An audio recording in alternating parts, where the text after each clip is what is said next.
Assalamualaikum warahmatullahi wabarakatuh. Apa kabar semuanya teman-teman?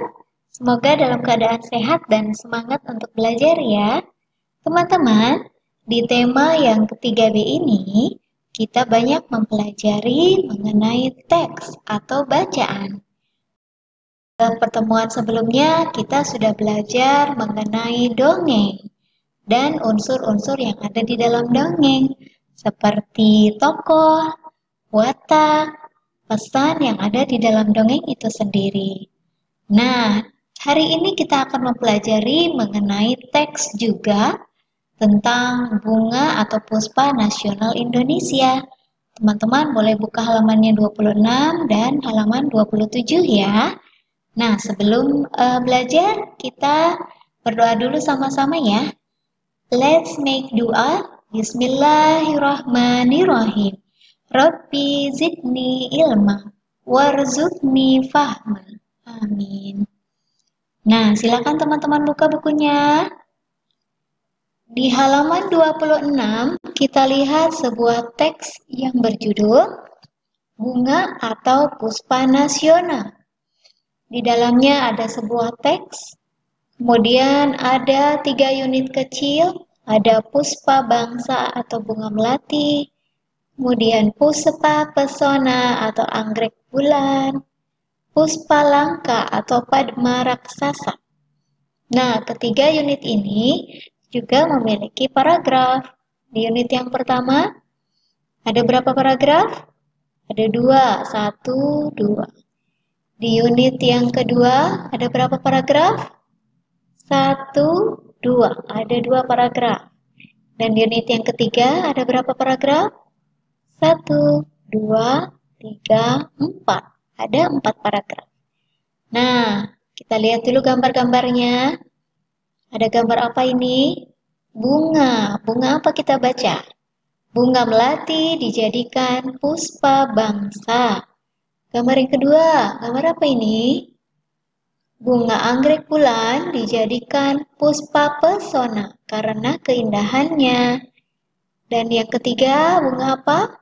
Bunga padma raksasa hanya dapat tumbuh di hutan-hutan Sumatera. Nah, sekarang kita mulai membaca teksnya ya. Kita mulai dari awal. Mulai dari membaca judul terlebih dahulu. Baca sama-sama ya teman-teman. Bunga atau Puspa Nasional Indonesia. Pemerintah Indonesia telah menetapkan 3 jenis bunga sebagai bunga atau puspa nasional. Bunga-bunga tersebut mewakili karakteristik bangsa dan negara Indonesia. Ketiga bunga nasional Indonesia tersebut adalah bunga melati atau jasmun sambak yang ditetapkan sebagai puspa bangsa, bunga anggrek bulan atau Phalaenopsis amabilis sebagai puspa pesona, dan padma raksasa atau Rafflesia arnoldi sebagai puspa langka. Kita lanjutkan pada unit yang pertama, judulnya Puspa Bangsa atau Bunga Melati. Lihat gambarnya, cantik ya. Oke, sekarang kita baca paragraf yang pertama. Bunga melati merupakan bunga yang berasal dari Asia Selatan. Ada sekitar 200 jenis melati, tetapi hanya 8-9 jenis yang umum dibudidayakan.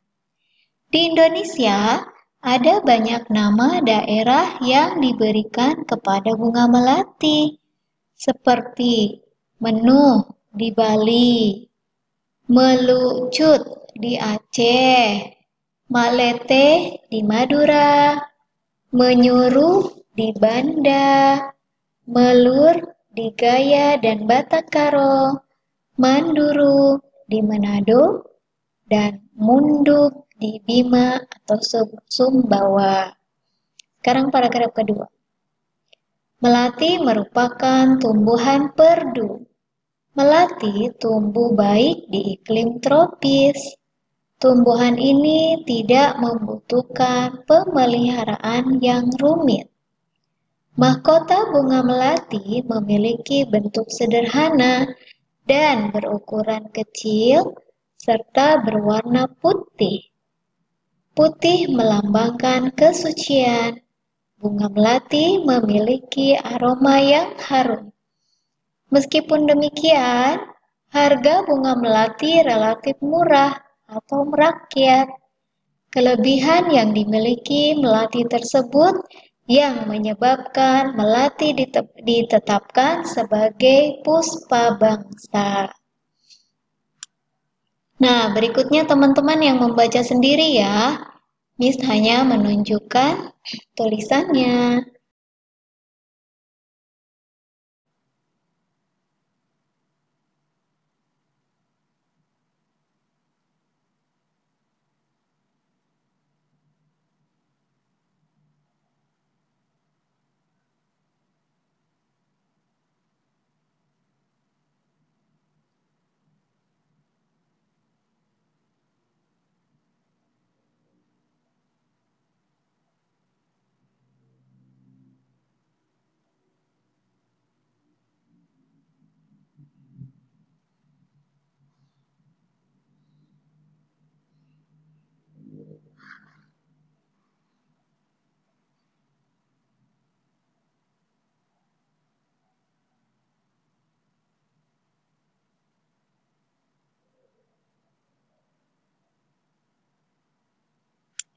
Baik, unit yang ketiga kita bergantian membacanya ya. Miss Rita paragraf ke-1, kalian paragraf 2. Miss Rita paragraf 3, kalian yang keempat. Are you ready? Great. Puspa langka atau Padma raksasa. Rafflesia arnoldi atau Padma raksasa merupakan tumbuhan endemik Sumatera, yaitu tumbuhan yang hanya ditemukan di Pulau Sumatera, terutama di Provinsi Bengkulu. Oleh karena itu, selain menjadi salah satu dari bunga nasional, Rafflesia arnoldi juga menjadi flora identitas Provinsi Bengkulu. Giliran teman-teman.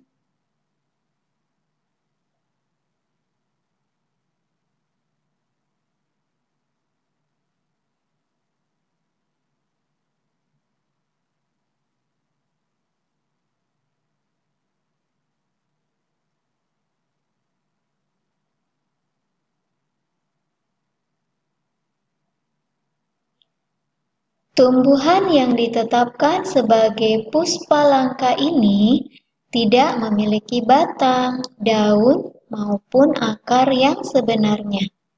Tumbuhan ini hidup secara parasit pada tumbuhan inang.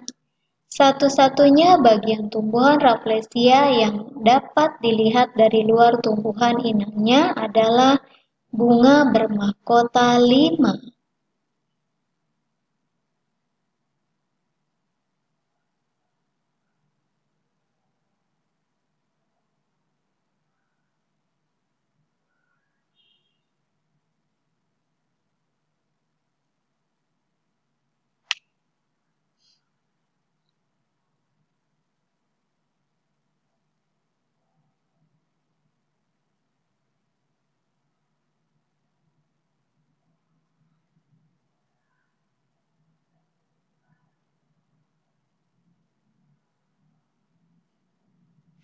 Berikutnya kita saksikan video berikut.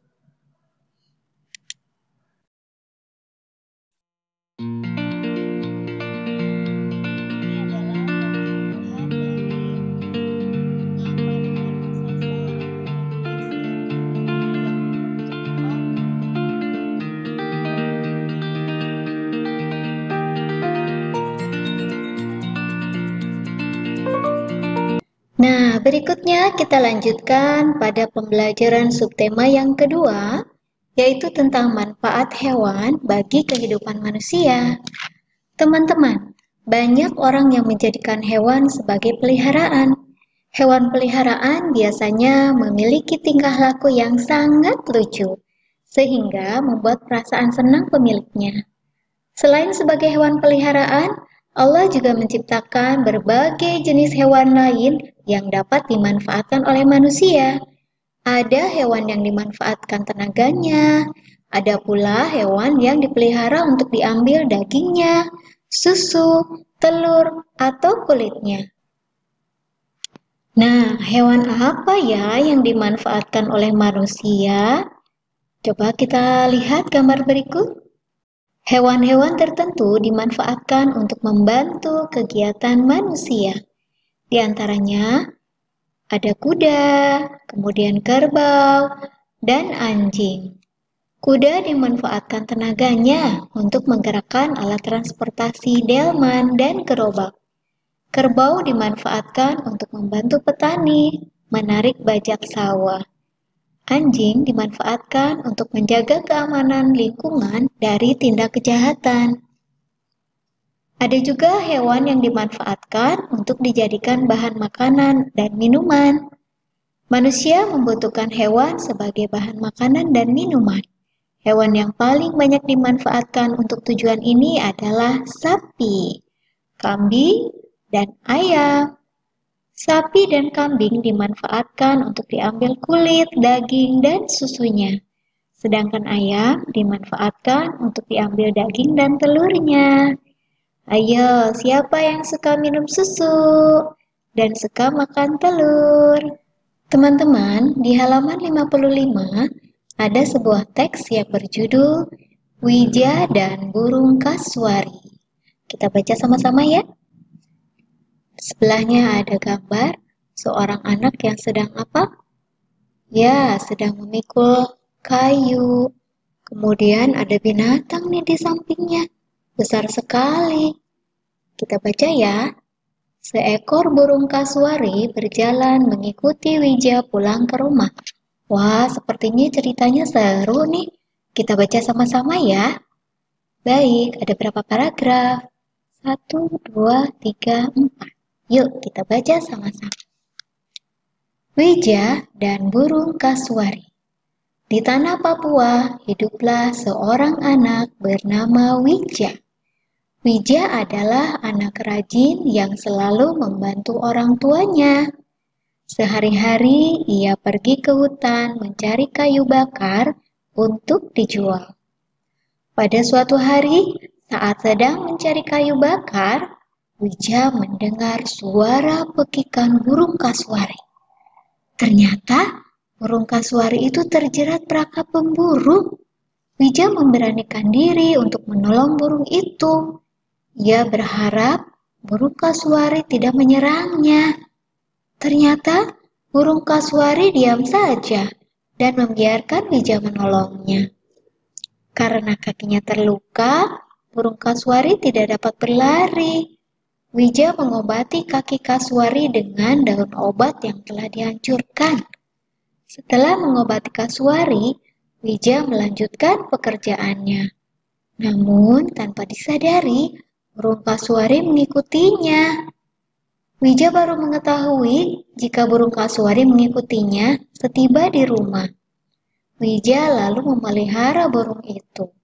Sejak saat itu, Wija dan burung kasuari pun bersahabat. Saat pergi ke hutan, burung kasuari menemuinya, seperti hendak membalas budi. Burung kasuari membantu Wija mengangkut ranting-ranting kayu bakar. Wija membuatkan gerobak kecil agar dapat ditarik oleh burung kasuari. Dengan gerobak itu, sebagian kayu bakar dapat diangkut, sedangkan sebagian kayu bakar lainnya tetap dibawa oleh Wija. Jika kita amati, di dalam teks yang berjudul Wija dan Burung Kasuari, terdapat penggunaan tata bahasa, kata gantinya, dan kata ganti ia. Terdapat dalam contoh sebagai berikut. Di tanah Papua, hiduplah seorang anak bernama Wija. Wija adalah anak rajin yang selalu membantu orang tuanya. Katanya di sini adalah sebagai pengganti kata Wija. Karena dalam kalimat sebelumnya, orang yang sedang dibicarakan adalah Wija. Berarti katanya di sini adalah sebagai kata ganti orang, yaitu wija. Kemudian ada pula kata ganti ia. Ini juga sama. Coba kita lihat kalimatnya. Sehari-hari ia pergi ke hutan mencari kayu bakar untuk dijual. Kata ia juga sama, menggantikan orang, yaitu wija. Kita lihat penggunaan dari kata ganti ia dan nya yang lainnya. Di halaman 56 ada penjelasannya. Kita lihat sama-sama. Penggunaan kata ganti ia dan nya ternyata ada 3. Yang pertama adalah sebagai kata ganti orang yang jumlahnya 1 orang. Contoh kalimatnya seperti ini. Rani pandai menyanyi. Suaranya merdu sekali. Katanya di sini adalah menggantikan siapa? Ya, menggantikan Rani. Jadi, yang dimaksud suaranya adalah suara Rani merdu sekali. Kalimat berikutnya ada pada kalimat di bawah ini. Banu, murid baru di kelasku. Ia tinggal di Jalan Garuda. Ia adalah sebagai kata ganti Banu. Kemudian, kata gantinya juga digunakan untuk mengganti sesuatu yang bukan orang, misalnya hewan. Kita lihat pada kalimat berikut. Ayah memotong seekor ayam jago. Dagingnya akan dibuat opor. Nya di sini merupakan pengganti dari kata ayam jago, karena yang memiliki daging yang biasa dibuat opor adalah ayam jago. Kemudian, kata ganti juga digunakan untuk mengganti kata Tuhan. Contoh kalimatnya, Tuhan penguasa seluruh alam. Kekuasaannya tiada yang dapat menandingi. Khusus untuk pengganti kata Tuhan, nya diawali dengan huruf kapital. Katanya di sini adalah sebagai kata ganti Tuhan. Kekuasaan Tuhan tiada yang dapat menandingi.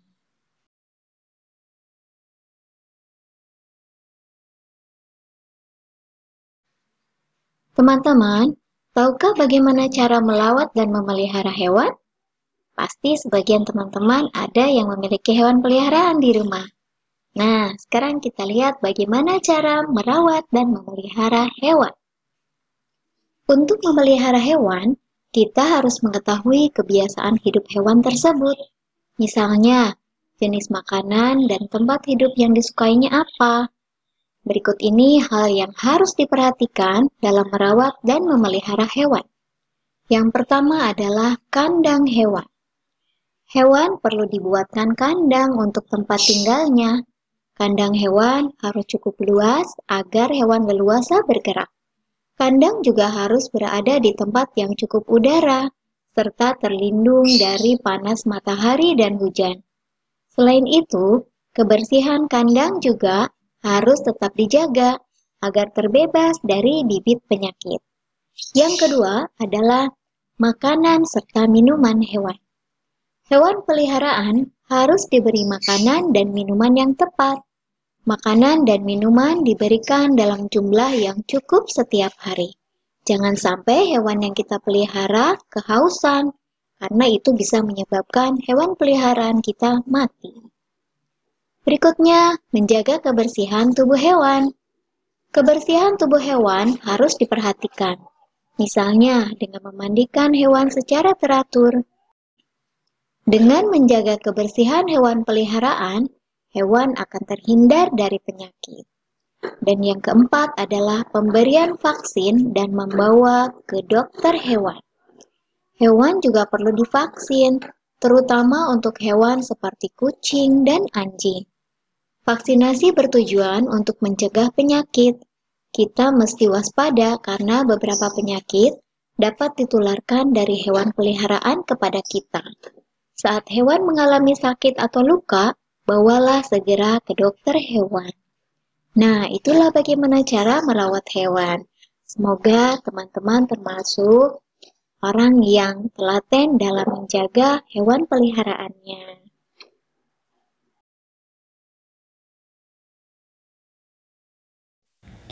Demikian pembelajaran kita hari ini. Teman-teman sekarang sudah mengetahui bermacam-macam bunga nasional, kemudian sudah tahu manfaat dari hewan dan cara bagaimana merawat hewan, juga sudah tahu mengenai kata gantinya dan kata ganti iya. Semoga materi yang kita pelajari hari ini bermanfaat. Mari kita membaca hamdalah bersama-sama. Alhamdulillahirabbil alamin. Wassalamualaikum warahmatullahi wabarakatuh.